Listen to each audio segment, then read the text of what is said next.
nobody teaches you how to think for yourself. So we're starting the conversations.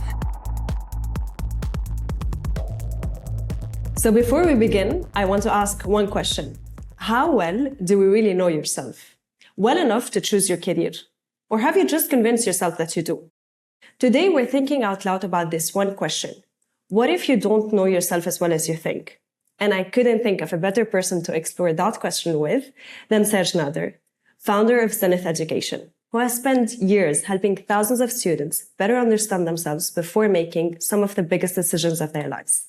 Serge, welcome. Hi, Tespina. Thank you for having me. Thanks for the nice intro. Of course. So Serge, before we really start and deep dive into our topic, I just want to know more about you.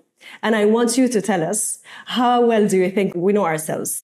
So I think that this question of how well do we know ourselves is one that I ask myself a lot. And my answer is that we never know ourselves. Knowing, is a fact, is a full understanding of what we have, which means that we have absolute unbiased perception. And so, we call this the concept of self-perception, and it puts it in the world. It's perception. It's something subjective, and it's something that is not exactly reality. There's always a gap between what we see and what we are. So I always like to correct people when they say, I know myself. I say that, no, I guess myself based on what I see. It's a constant guess based on observations, based on dynamics. How well do we? Well, it depends on the person and the amount, I think, of self-exploration they've done. As long as you're aware of those biases, and as long as you understand that you may not have the full picture, and that whatever you're understanding is just part of the story, I think you're already a good way in. I really like the way you describe this and your perception around this, because I think it really makes sense. Because as long as you progress in life, you constantly realize that there are so many things that you don't know about yourself. And I think this is something worth touching upon. So one question that comes to my mind is, given as though you have assessed thousands of students, and now we're just going to discuss what is it that exactly you do with students and how do you help them? What surprises you most after assessing this many students? I think that at Zenith we've done multiple things to work with students. Initially, what we started as was being independent counselors. So it was really a very heavy human aspect, personalized aspect of sitting with students and understanding who they are, what they want, and guiding them a certain way. Again, it's always a guess, and we always tell students, today, we're trying to guess together who you are, and we're going to try, based on this guess, based on all of those assumptions that we think are valid, to lead you a certain way. And this is how we started. It's still the core part of what we do at the company. But what we also do now is work with schools and work with students at scale to be able to manage this orientation at scale through the testing that we develop, etc. One thing that wouldn't say surprises me, because it's been a reality for a while, but I would say it's bothering me, is that we are asking young people to make decisions that are very big, very early on in their lives. We're asking a 16, 17-year-old to decide what they're going to major in. Some majors are extremely specialized, which means that there's not much movement, transfer possible between those options. And they actually require a lot of exploration and validation before going there. But we're asking them to choose this after just one or two conversations, or after a couple of exercises. Yeah. The same way we ask a student who's 15 or 16 to start selecting their, specialty subjects at school that will actually shape what their options are in terms of majors. So imagine you're 15, you haven't seen anything in this world, apart from understanding that at school, as long as you have good grades, you get to the next step. And this is where you start shaping your career and your decisions. And I think this is something that is problematic in the fact that there is not enough experience. There's not enough hands-on experience for these students. And the fact that educational systems rarely give this flexibility and this way out the same way we have a way in to a specific thing. Because it's such a crucial time, like when you're 15 to 18, that's where you start understanding what you like, but you still need more time too. And that's why I'm a big fan of liberal arts education. I'm a big fan of systems that are flexible. For example, my thing that for me is completely out of this world, that not normal, is the French preparatory system, in which we make you just study something very specific for 2-3 years. You're 18 and you're focusing so much on that. Whereas something I really love is how you have liberal arts in the US, where you don't even need to declare a major. You're out there and you get a lot of subjects, you get those credits, you get to learn more about yourself and you guess yourself better. Yeah, I really like what you said. And this is something that exactly bothers me as well, because I know that for a fact that this is the system and this is how it has been running for quite a while. And I know that so many educators try to change a little bit how things are happening. But at the end, you have to make a guess, you have to pick a major and you have to go for it. What if the guess is wrong? What if people make the wrong decision about choosing a career or choosing a specific major in university? I don't think a guess is ever wrong, right? Okay. Because if we say something is right or wrong, it means that there's an absolute answer to everything, and it is a specific universal truth we're going for. We will never know, because maybe you and I also made a guess that wasn't perfect. But then 100%. When we try to retell and put this into perspective, for us, maybe if the way we perceive it was actually the right way. So I don't think there is one specific destiny that we have to go after. What there is a guess that is uninformed. Sometimes, yes, we are making decisions in a way that's not as informed as they should be. And you feel later on, you realize that you're not at your right place. One thing that I'm appreciating about today's systems and today's society and economy is that it is more and more rewarding pluridisciplinarity. It is more and more rewarding a versatile profile, and it is accepting that you can get into careers even if you didn't specialize early on. Today in banking, you can have lawyers. In banking, sometimes you have people who have studied philosophy or international relations. That's something that in the 90s or before, that wasn't the case. Back then, very following the Industrial Revolution, it was really, you choose your field and you stick to it till you die. And you're going to be the best at it, And now we're going towards a jack of all trades mentality, where the people who succeed are the ones who can do many different things. And that's why we're going towards an economy of soft skills rather than hard skills. And that's the good part of it, because soft skills are way more, diverse when you get into a specific major. And that makes it easy to really move around. Okay. One thing that popped in my mind now when you mentioned the soft skills and being able to be good at different things, and this is something that I totally agree with. What do you think is currently lacking within our university education system that could be altered in order to allow more students to get access to these soft skills? Or what are the things that you think any student could do now in order to improve all of these specific aspects? I think it's something that is being improved with some universities. Often is the private ones who are doing it first, simply because they have more funding and more flexibility when it comes to their systems. But obviously systems will change based on what countries they're in, based on, the model in which the university functions. But something that we're seeing as a change and that I really encourage is going from this model of heavy lectures, sitting in a classroom and watching a PowerPoint slide. I can do the exact same at home, or I can get this information in 10 minutes with a, tailored ChatGPT conversation. And we're moving towards a very pragmatic approach. And this is where I think the future of university is going. We're not going to see universities the way they are today, where you have X hours of class, you're 200 students sitting in a theater. It's going to be way more a place of testing, of, hands-on experiences, collaboration, projects. And a lot of those projects now, and a lot of universities are doing this, are in collaborations with actual companies.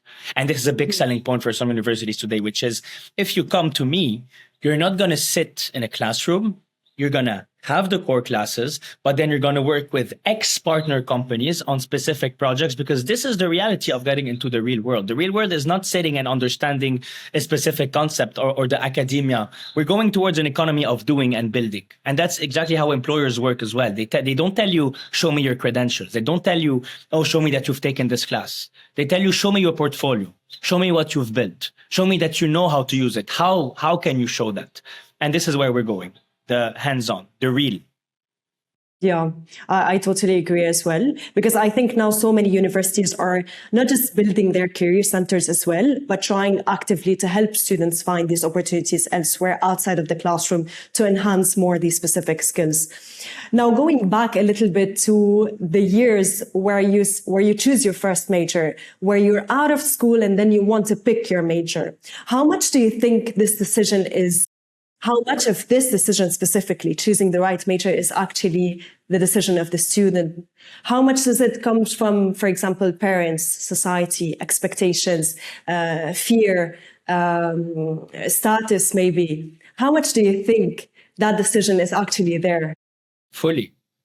I mean, look, at the end of the day, when a student decides something, even our everyday decisions are often really influenced by a lot of external factors. A student in particular is way more vulnerable than someone else, because a student is stressed. It's one of the first times in their life in which they actually have to make an important decision for themselves. And at the same time, it's not like they're making that decision alone. They are in a school. So they have 200 people around them also making those decisions and discussing out loud. They have their uncles at the table claiming something that was true 20 years ago as if it was still a universal truth today. And all of this, we call it noise. And so these people, they're exposed to a lot of noise at a time in their life where they're extremely vulnerable. So, the decision will always be one to handle with care.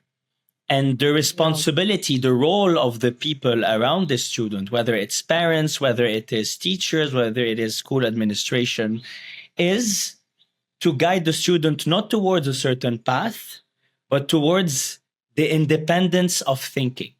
So towards making sure that whatever decision you will make, you know why you're making it yourself, and you know why this is not noise. And an example is when we have a student at Zenith that chooses something, the team is always there to ask them, if you're going to choose business over mechanical engineering, you need to be able to spend 5 minutes explaining why business is good for you, given your personality and the way you work and what you want to achieve in life, better than engineering. And this, by the way, entails a lot of things, because to make a decision, you need good data, you need good information. They don't even have that data. You know that in schools today, go ask a student who's in a final year, what's the difference between studying finance, economics, and business? They have no clue what the difference is. Yeah. But how can you expect them to make a decision if they don't even know what they're deciding between, right? And so the responsibility of those people around them is to give them the tools to make an informed decision and to make an independent decision. Okay. Now, another question that popped in my head, just because you're targeting specifically what I am struggling to explain to my brother specifically, because now my brother is at a stage where he's trying to choose a major. And actually, he comes to me every now and then and he's asking me, what is the difference between, for example, finance and economics? Why do I need to do business instead of engineering? Do you think engineering is better? And I really want to give these students who are actually kind of watching us now and at the same intersection of where my brother is, what do you think they can do themselves, despite the people who are right in front of us or right around them? What can they do specifically to understand more how to make a rational decision on which career to choose? The first step is to get informed. Get informed and start understanding where you want to get your information from and how, and really understand, like, it's like any problem, any question, any important world problem. to be able to answer something or to solve something, you need to define and understand the problem fully to do it properly. So let them understand what they're choosing between. So really deep dive into each and understanding what each one is about. And once you understand this, you start to match it with who you are. So there's also an aspect of self-exploration and assessment against those possibilities. And you see the overlaps and you see what works. And maybe a starting point for this also in terms of those decisions and how you're going to make that match is always thinking, what do I see myself doing in the future? One thing we love to ask is, you're 45 and it's a Tuesday morning, randomly in April, and you're waking up to work. What excites you? What do you see yourself doing? And so what kind of life you want to live, you know? And it's beyond just the actual work. It's the kind of life. Do you want independence? Do you want financial freedom? Do you want flexibility? Do you want impact that is social, or do you want impact as in status-driven impact? It starts from there. So you need to understand what you want with your life and reverse engineer. And this is a bit of a framework that we have where you think long-term, this is what I want. This means that these are good industries for me. If these are good industries for me, these are good first roles to get. If these are good first roles to get, what are good majors to consider? If those majors to consider are good, what are the classes I need to take at school? And what's the exploration I need to make today if I'm in high school? And this is, you know, like, I call this reverse life engineering. And this is what I use as a framework at Zenith, which is work backwards from the goal. And you don't know what exactly the goal is, but you can have a good guess.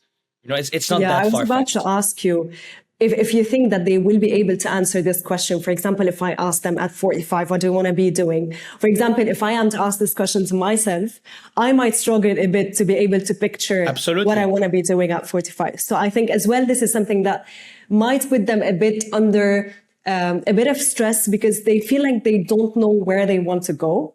And at the same time, if you tell them the only way, or not the only way, but one of the ways in order for you to know what do you want to do is basically to picture yourself in the future. What do you want to do? You get the point? Basically, this is why I'm actually struggling as well to try to understand, okay, you want to know where you want to go so that you could reverse engineer, because once you have the vision put in place, you could work backwards and do things the right way. But what if this end goal is a bit unclear? I agree. What I tell you is that if it was that easy, we'd live in a perfect world. You know, so I wish it was that easy, and I wish you could ask any 16-year-old and you tell you, oh yeah, I'd wake up and I'm, you know, like obviously, you know, this is a question to ask and then to break down into, you know, sub-segments and tackle them each one individually. Just asking yourself this question is a great starting point for exploration. Because it's not a question you're going to have straight away. It's an uncomfortable question, you know? We don't know how to answer it. But if you take the time to start thinking about it, some ideas emerge, you know? And there's no specific path for that. And you collect those ideas, you learn from them, and you start working backwards. You don't have it's never perfect. And it's a process that you have to iterate and iterate, yeah? It's not something like, oh, today is my day of asking myself this question and getting the answer today. It's you ask the question, you have more or less a vague answer, maybe very partial, and you complete this with time. This is something continuously you have to ask yourself, where do I see myself going? This is the whole point of self-awareness. Now, what you can do to support students with this, because they don't have kind of this I'd say the autonomy for this yet, just because it's also the way Generation Z is being brought up, where things are easier. Things are handed out on a silver platter for them. So they need to be a bit more accompanied than before. Yeah. And that's the whole goal of creating systems and structures that guide the student through this. This is the role of the school, this is the role of the parent, and this is the role of counselors. The same way for us as a company, it's our role to have a clear structure into exploring this question step by step. Because it's not something you can, you know, you need to break it down. And that's how we help. And for example, we have developed a career assessment test, which is called the Zen test, that does exactly that. You know, it's a 20-minute test that is adaptive, where we take the students step by step towards specific questions and specific phases to be Okay. able to tailor the whole conversation. And and that's what makes it easy. And that's why students like it, because they keep engaged and someone shows them the way. It's the same way if I tell you today I want to lose weight. Yeah, obviously I'm not going to eat so many calories, right? But what do I eat when? How do I organize my diet? It's a little bit like this. Fair enough. Fair enough. Now, I think one of the other metrics that could potentially support students is basically the personality test. And I think we've talked about that earlier in our conversations. Can you tell me how important personality tests are and how much should students trust these personality tests? They're fun, that's for sure. Okay. Yeah. But they're to be handled with care, you know?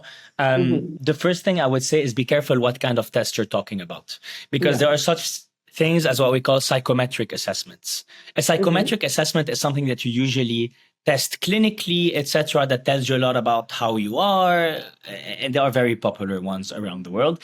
And you have other career tests. So basically, when you actually take a test like this, know what you're looking for. If you're looking for an answer for your career, etc., make sure to go for something that is focused on that rather than a full-on personality mapping. They're not perfect, and perhaps what I dislike about them is that, number one, they are extremely long and tedious. And we have answer fatigue. We see a lot of answer fatigue, especially with Gen Z. Gen Z is not used to sit 2 hours answering repetitive questions and understanding how it works. And number two, they are built in a way that is not personalized for the modern student. All of those tests, they were built 20, 30 years ago based on careers that are not even there anymore. And the big problem also is that these are questionnaires and not adaptive tests. And that's a very big difference. What do I mean by this? A questionnaire is a collection of questions. I'll ask you 100 questions no matter what. Those scores will weigh, and I'm going to give it to you. And people pay money for that, right? Yeah. But a good test is something that mimics a conversation. So if today I ask a student at the second question of the test, can you handle the sight of blood? And he say, no, I will faint if I see blood. I'm never going to ask at my 12th question, would you consider doing medicine? Right? Because it means I didn't listen to what they said before. A questionnaire doesn't understand that. A questionnaire will just send you the questions no matter what, which is not, I think, a good way to talk to a student, to understand the student. That's the whole point of, they need to be adaptive and to be very close to how the student likes to talk and how he likes to think. I like that. Can you tell me a bit about the journey of, for example, let's say a student now comes to you and tells you, I am very lost. I don't know which career I want to get into, which major I'm going to choose. How can Zenith help these students, and what are the specific touch points, if you want, or milestones that these persons or these students get into once they're part of your education system or technically your application? Look, basically, it's never a one size fits all, right? But there are, as you say, specific steps that are quite common and quite useful. And for us, we have this framework that I call orientation, application, execution, which is, let's decide what we want and what we're going for. And the goal of this is to identify the majors, universities, countries we want to go after. And then we go into the application, which is doing everything we can to get them. And the outcome is sending out those applications. Execution starts with the answers and is about, okay, we get those answers. This is what we got into. What can we do now to make it happen? And these are all the, the follow-up, more administrative aspects of it. Within the orientation phase, I always like to start with the Zen test. Initially, we used to start with other assessments, and I thought they were horrible.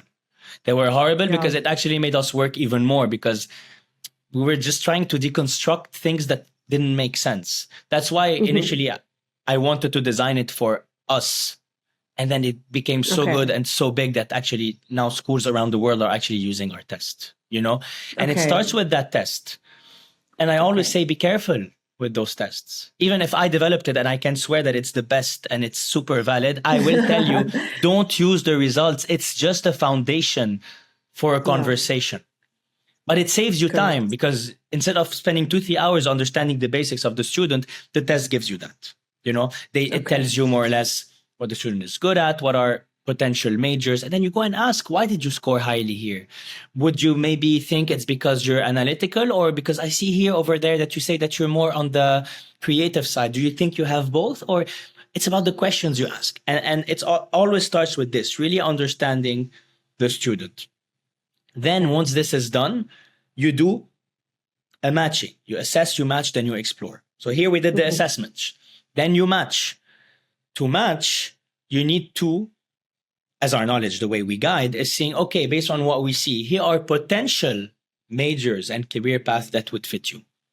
And we assign them to the students saying, now this is what you're going to explore. We always keep an open mind for the others, but that's what we say.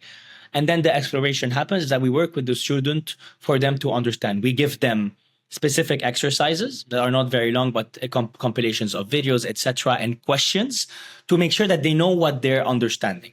So if today we're hesitating between mechanical, civil, electrical engineering, they need to be able to tell us what each one is about, to tell us a little bit what year 1, 2, 3, 4 would look like in those majors, and what are the usual careers that come after, and how AI is impacting that.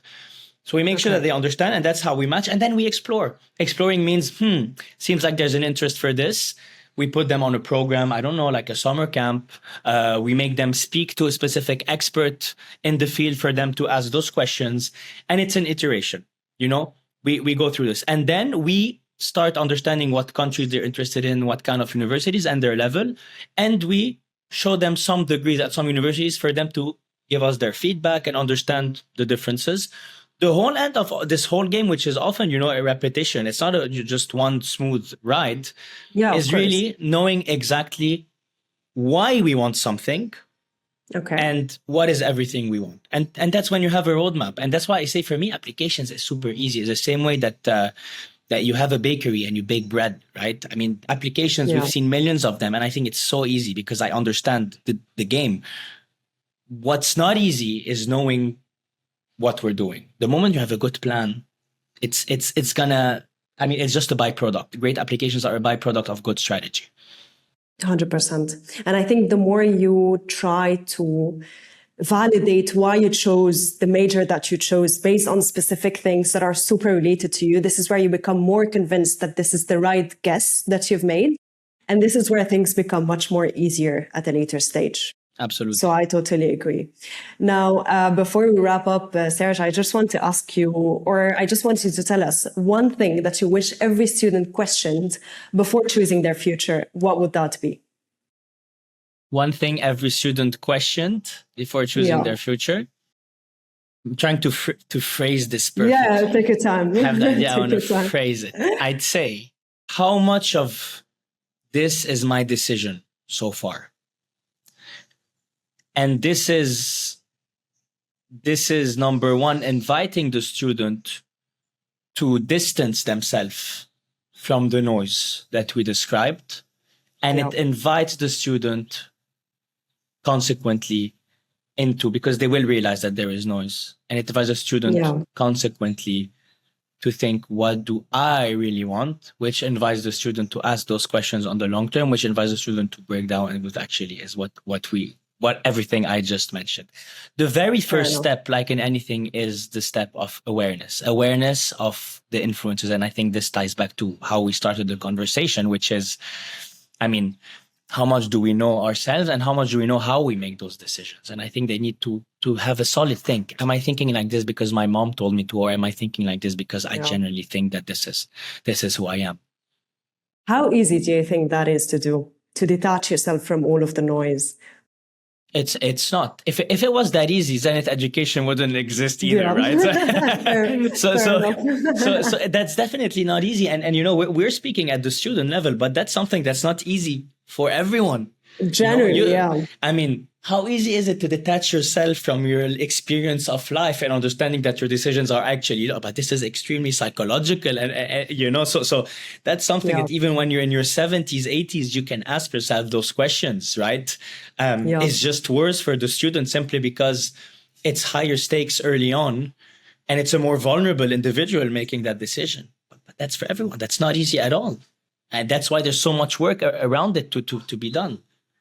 100%. And what I really like about everything in this conversation that we discuss is that we're trying to show people that it's actually not an easy journey for you to pick the right major or to pick your future right when you're 15 or 18. And it's something that's going to take lots of several trials and error and several guesses and several things that come and compound into the equation of you choosing the right, quote unquote, the right major. So thank you so much for that. I'm just going to wrap up with one final question.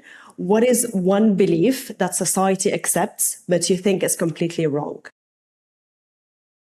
That identity is a frozen concept, frozen in time. I like that. I think that society is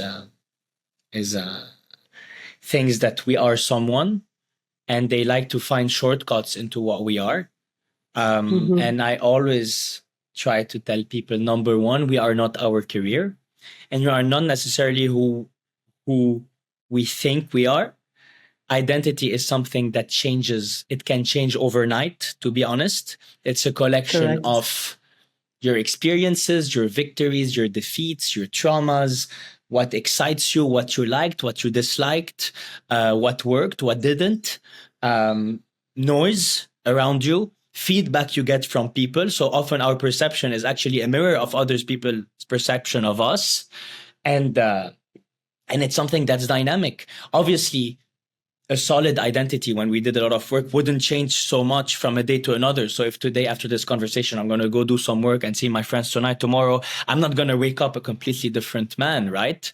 But it compounds over time, and some small experiences and bigger experiences can change. And then maybe crazier or more major thing that shows that identity can change overnight actually is imagine right now, and I hope it doesn't happen, but a huge tragedy strikes me. And let's say I lose my whole family now tonight. Tomorrow I'll wake up, believe me, I won't be the same man with the same outlook on life, same motivations and same desires. And this is how identity can be reshaped aggressively, though usually an identity is slowly built. But never, never, never think that your identity is frozen at one point in time and only has one layer. It is way more complex than you think. I totally agree. Thank you so much, Serge. I genuinely enjoyed every second of this conversation. I think we challenged very, very good assumptions that a lot of people, including myself, don't usually stop to question. So thank you so much for everything that you've provided in this specific episode. And thank you again for being here. Pleasure. Thanks for this lovely conversation, and thanks for having me.